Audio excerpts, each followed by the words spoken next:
Hey, friends, family, and colleagues. Welcome to the Africa that we deserve.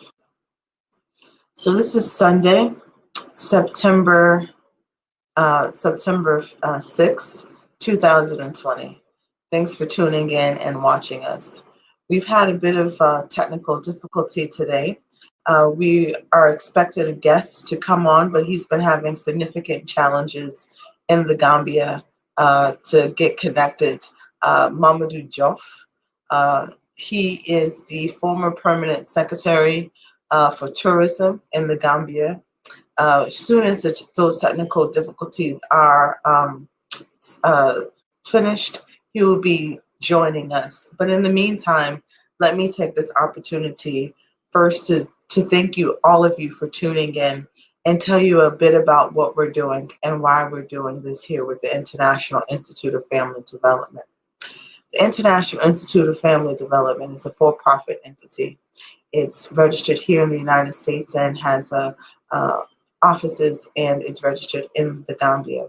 It has projects that are going on, and the main focus of our work is to connect Black folks with other Black folks in order to do business networking so that we can support Africa's development. So over the course of the last few weeks, we've had several guests from ambassadors to regular everyday people who are living and doing work within the continent of Africa. This is an opportunity for us. We're living in unprecedented times right now. Never before have we lived through a pandemic. We are living through a global health crisis, right? We're living through an economic crisis, and there's no better time for Black folks, Africans, and those in the diaspora to unite economically and socially so that we can support each other, build solidarity, and figure a way forward so that we don't have to be in a position of continued poverty.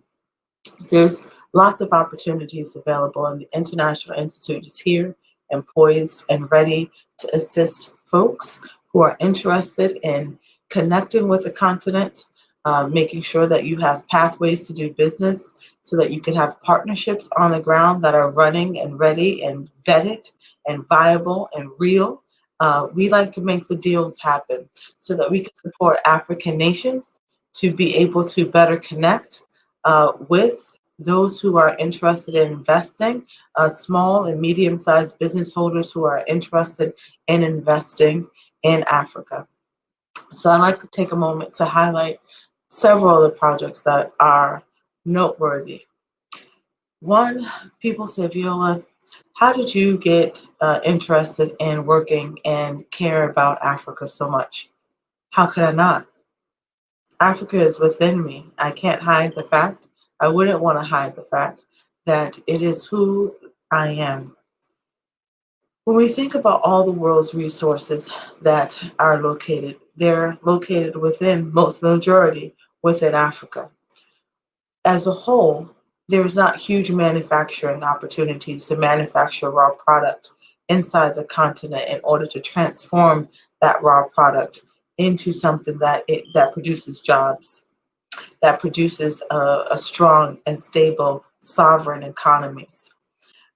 There are minerals all over the place that we know of, but there's things on everyday life that most Black Americans most don't think about. Apple juice, orange juice. Where do we go and get that product? It's someplace, most times imported into the continent from the raw fruit that is right there. So, for those of us who are thinking about what are our next steps, what are the opportunities that lie before us here as we think about our retirement, as we think about aging, as we think about our children, when we think about leaving legacy, Africa provides that opportunity in real ways. When we think about the textile industry, we think about the clothes that we wear, we think about our young people who want to be fashion designers. Wouldn't it be wonderful if we're connecting those individuals in America with those who make and produce fabric within the continent? That we utilize the skills of tailors that are in the continent to produce our own clothes, and then we sell them back in mass throughout our own networks here. In Zimbabwe, there's an opportunity that the International Institute has available, and that is packaged food goods. We are open and we're asking folks to think about partnering and becoming sponsors with the International Institute to help expand those food products that we have uh, beyond the shelves of stores within Zimbabwe, but to move that product and to get buyers and that product on the shelves intercontinentally. We have banana chips, we have mango, dried mango, we have tomato that's been packaged. But it's super important that we're able to not only move it within the continent, but we think about exportation as well and the opportunities that lie within that. So the doors are wide open for those opportunities to happen. When we think about the work that's happening in Liberia with our good brother Philip Tote of Restoring Hope Liberia, there's a waste management project that is happening there that is youth focused. There's opportunity in order to partner with Restoring Hope Liberia through the International Institute in order to make that project flourish more in Liberia. When we think about what's happening with COVID-19, the pandemic that is taking a lot of lives here in the United States, and we look at the public health crises that are happening throughout the world, there are ways not only to do good social good, but there's work to be done in order to make sure we live, that we take power back over our lives, we have a clean and healthy environment, and to make a profit. This is not just social do good work. It makes sense for us to do what is right and to do what is good, but it also makes sense that we too reap in the benefits of the profit sharing. And so that is the opportunity that we present here with the International Institute. Um, it is a chance for us to do business, a chance for us to network, a chance for us to have greater connections and solidarity. When we think about the infrastructure that causes us not to be able to have strong internet connection, like our brother Mamadou right now is experiencing in the Gambia, where are the opportunities lie within your business, within your skill set, in order to bring to the Gambia, in order to bring to any country in Africa to help structure and create a better network system for internet service? When we think about telephone service, it's great that we have some large providers, but they're not Black owned. Isn't it time for Black folks to be able to own things, to be able to be a part of the big game? And we have those avenues available here at the International Institute to make that possible, because there's lots of need, but there's also great opportunity in that need. So when we think about the continent of Africa, we shouldn't think about it as a place that is just full of pain and blight. If we're thinking about it as a place of great opportunity, a place of reconnecting with our folks, our distant cousins that we've been disconnected from, and bringing our skill sets, bringing our tools, bringing our resources in order to, for all of us, to live more greatly than we currently are. Last week's show, we made a big announcement that in December 2020, that we're hosting um, a retreat, a business investment retreat to Ghana. We're looking for 50 individuals who are seriously interested in going back and making investments in a small way to have a return on that investment. And we outlined a few ways. One is a snail farm that's happening in Ghana. There is a beer manufacturing company taking place in Ghana that is underway before the big major corporations come in and snafu all that up and take all that up. There's a real opportunity to have a specialty craft beer, mead, to be developed. That is in Ghana. There is the sheep farm that's happening and producing wonderful results through Arnando. His investment was $1,000 down, 750 profit return. I don't think you get to see that pretty much any place right now with investments of that, and his sheeps are selling well. These are opportunities that most Black folks, and I will just say for myself, as a person who's gone to college and has a master's degree and things, the education that I received was top notch. It was great, wonderful. But when we think about the work of the land and we think about the work of our hands, most Black folks, we don't take the time to think about what really makes the world work. And when we think about the stock market, that is what makes the world work, right? So sugar, all the things that we use every single day, every commodity is traded there, and we are not in that game. So myself as a mental health clinician, right, that's what I have my master's degree in, right, and we're not going to talk about the countless certificates that I have after that, but those things are great to have, but practicality matters when we think about the continent of Africa. What can we do in order to live our wildest dreams, and living our wildest dreams through our business and making those social connections are most important. So I won't spend a lot of time today taking it up here. Mamadou can't make it, and we can clearly see that. We will host another episode of the Africa that we deserve. But this is a real strong invitation to all of our listening audience to think about how can you be inspired, get involved, and get invested in your own development, and to do that through the continent of Africa, not just for yourself in the here and now, which will have significant payoff, but when we're thinking about 50, 100 years from now, what does that mean in order for us to have that payoff?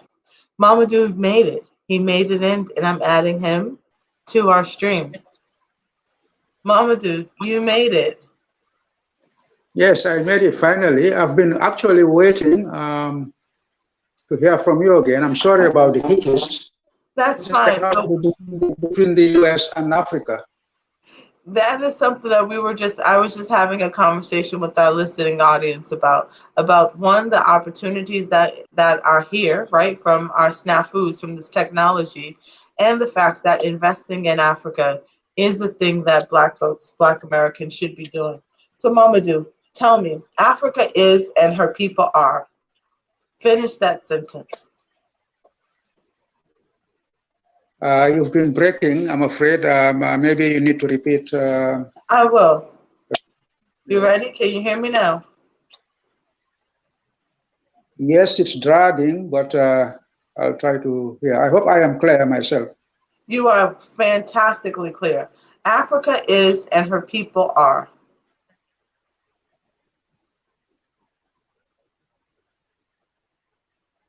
I hear Africa and its people, but Yeah. the So, question. so you came here. So tell the listening audience who you are and what you do. Oh, okay, okay, I got that. Okay. Well, my name is Momodu Juf, and I live in the Gambia in West Africa. It's a tiny African nation bordered on the north, south, and east by the Republic of Senegal, and to the west by the Atlantic Ocean. This is the country where the late African American author Alexei traces ancestry to, and I have. And we lost him again. So I think it's a special treat that Mamadou has a unique history. He has supported and worked with SNCC, the Southern Nonviolence Youth Commission, that was with Martin Luther King Jr. And I'll let him tell the story. He's able to come back in. So I was telling the audience some of your relationship to the United States. You have a great history with some of our great leaders. So tell them about your relationship with some of the Black American leaders in New York during your time. Well, the late African American author Alex Haley traced his ancestry to the tiny village of Jufure in the North Bank division of the Gambia.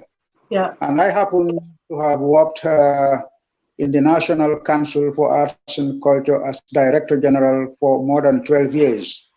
And the Gambia instituted, during my time as Director General, what was known as the International Roots Homecoming Festival that sought to attract peoples of African descent, not just in the United States of America, but elsewhere in the Caribbean and in Europe, all peoples of African descent to come back to the Gambia to take part in the International Roots Festival, which served as a bridge between Africans in the diaspora and those in Africa. And I happen to have been the national organizing committee chairman for all those editions that were organized in Gambia, because there is no gainsaying the fact that African peoples, wherever they may be, wherever they may find themselves here today, have their roots in Africa. And this was why Brother Malcolm, for many a time, had stated that the issue of Black people in the United States is one of land. It's a land question. And the only place that they can really turn to and look at as being their land, as being their ancestral land, is Africa. And this is why I believe that Africans in the diaspora have a great role to play in the social and economic development of the continent. We have to do it ourselves. We cannot rely on donor agencies to develop the continent of Africa. And I know that Africans are very talented people from time immemorial. If we go back into history, we have seen the wonders of Egypt. Those were built by Africans, the pyramids, and so on. People who have followed the works of the late Senegalese author, Cheikh Anta Diop, Dr. Yusuf Ben Jokanon, and so on, foremost African Egyptologists will definitely tell you that Africa has a great history. But it is a continent that is riddled with paradoxes. It is a continent that is the richest in the world, yet its people are the poorest. It's the greatest paradox on earth.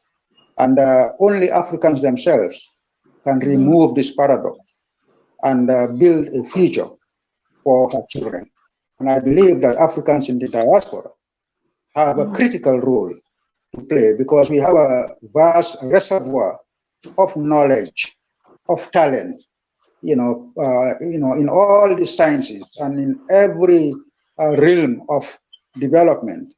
Yeah. And I am sure that if we're able to pool ourselves together and develop the continent, then there is no point in lamenting whatsoever the degradations are anywhere in this part of the world, because you can always come home, home sweet home. And Home sweet home. when So, you are treated Mamadou, outside, tell us you tell can us come what you're back. doing. Tell us what you're doing now. Tell us about pace setters and what you hope to get out of that. Following my work um, in the National Council for Arts and Culture, I was moved to the Ministry of Tourism and Culture as permanent secretary, the minister's chief technical advisor.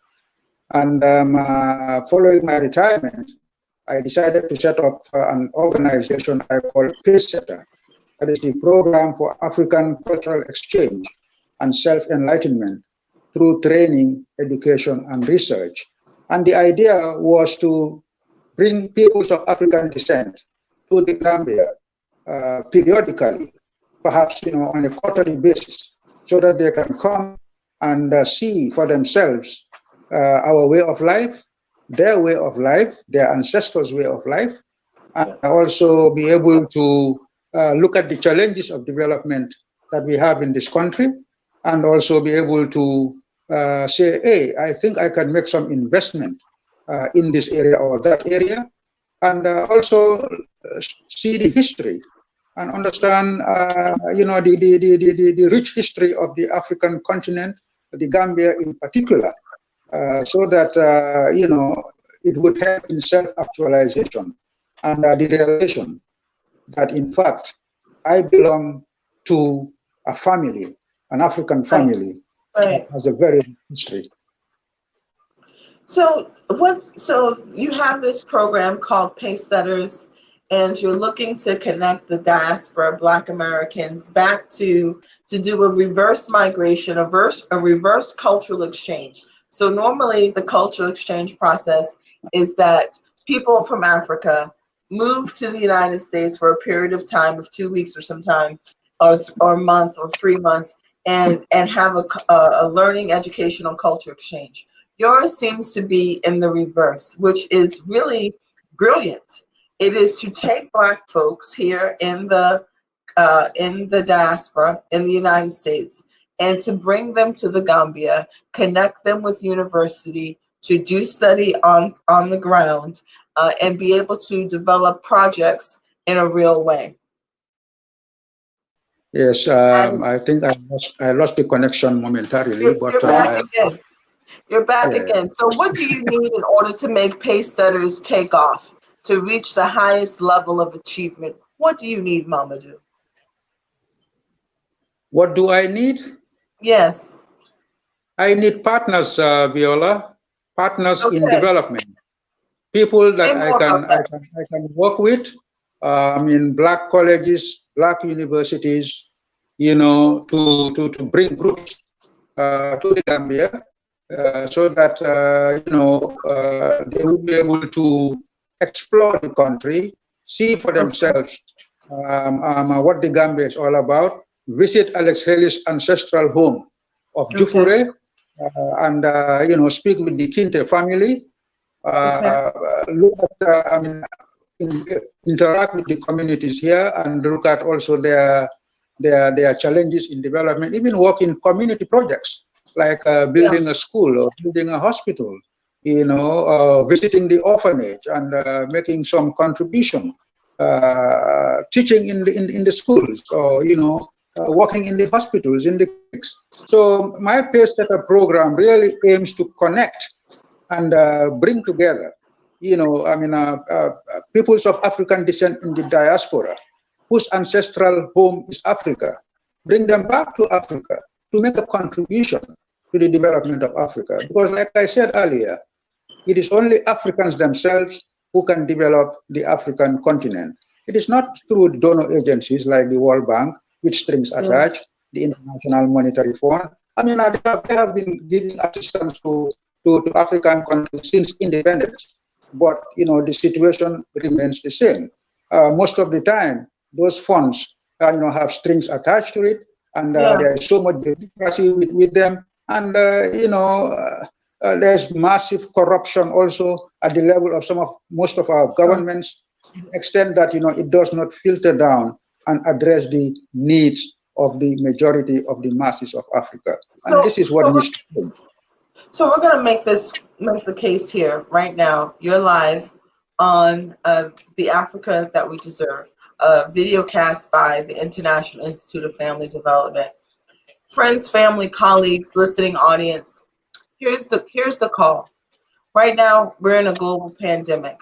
If you don't know, let you know. Gambia's airspace has opened back up. You're here on the show with the former permanent secretary for tourism, who is well connected with resources and relationships within all of the Gambia. And the cry is, Black folks, my people, my distant relatives, come and help. Come and do some reverse learning, some reverse cultural exchange. And the opportunity is for teachers, the opportunity is for former administrators of schools, former hospital administrators, those who may be looking at retirement or looking at, figuring out a break. Come to the Gambia. HBCUs, historically Black colleges and universities, whatever department that you're in within that organ of HBCUs, there's an opportunity in the Gambia that is real and needed, and you are welcome to come and support the Pace Setters or the Pace Setters program. To do that, reach out to the International Institute. You know where to find us. We're on the web. We can make that connection happen and support for not only the Gambians that are in country, but to ensure that we're creating opportunities that make really good sense for you in a business way that also supports our social economic development and bringing us closer together. Mamadou, we're at time. So tell us one thing about diaspora unity. What is something that is so important on your heart? Leave us with a piece of wisdom. Well, I think you said it all, Viola, and certainly I have to say this. I think that your passion and your mentality is all about Africa, and rightly so, because you are African. And I think this is the spirit that we really need to cultivate and build amongst ourselves.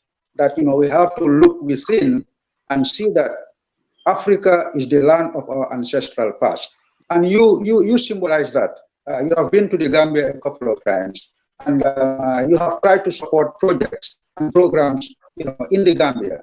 And that is the spirit that we want to cultivate. And I feel so honored to have actually met you and to be able to work with you and with other brothers and sisters in the diaspora, so that together we can definitely show the example of what partnership and cooperation amongst peoples of the same family is like, because it would provide the people with opportunities to develop themselves in various ways, and Yeah. also show the example that can be replicated in other parts of the world. What is in my heart really, Viola, is for the African diaspora to even have a seat at the African Union and be Wow. represented, Yes. so that the needs of the African continent, when articulated at the level of the African Union, will be in their presence, and they should be able to coordinate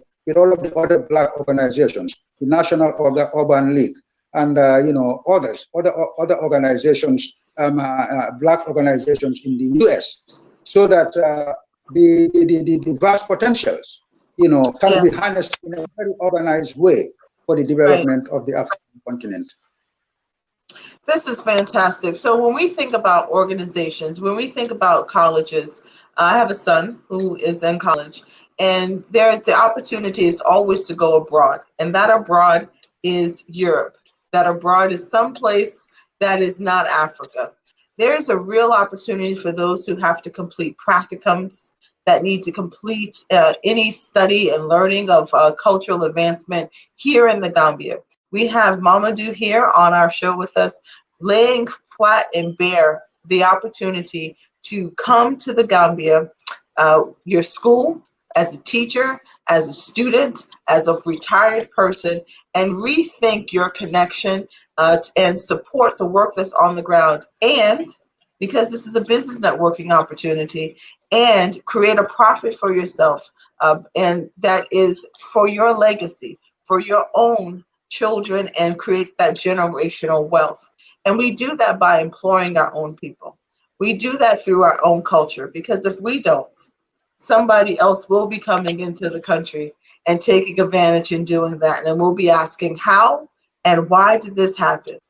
Because it will happen because we don't unite. We don't show that solidarity forward.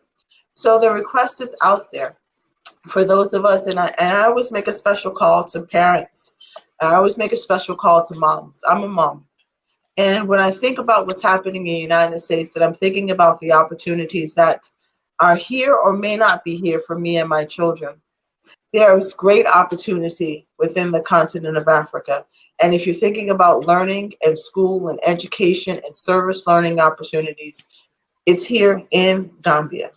Let's take advantage of that.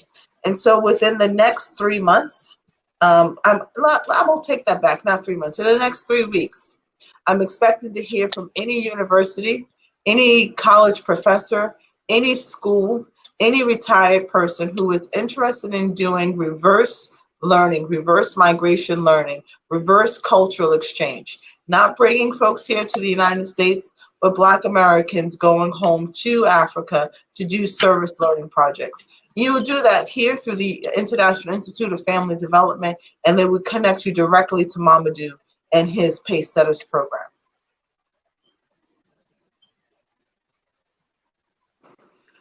With that, everybody, we are at time. Mamadou, thank you so much. It is my honor and greatest pleasure to have met you, to bring you on today's show, to have this conversation, to make this request, and for you to make it plain about the real importance and the beauty of the Gambia. Gambia is one of the most beautiful places I've seen. Thank you so much, Viola. It was an honor to be on the show, and it's a great honor to have met you. And I have no doubt that we will continue to work together. And I wish you every success in your international institute. You're doing great work, and you have a very, very strong passion for Africa. And no doubt, this is the spirit that I hope will be emulated by so many of our people out there, so that together we can chart a future for Africa's children. I thank you very much. Thank you so much. Until next time, everybody, next Sunday, we will be here at 1 o'clock. We have a special guest coming on next Sunday. Stay tuned, representing Ghana. Thank you for tuning in, everybody. And don't forget, in 3 weeks' time, we need to have a bunch of folks knocking on the door of the International Institute talking about what they're available and ready to do in the Gambia regarding reversed education, social, cultural opportunities, and projects that are going on. The door is wide open for you. You have a political person, a connection in the country that is ready to help take your projects to life through his organization, the Pace Setters. Until next time, everybody,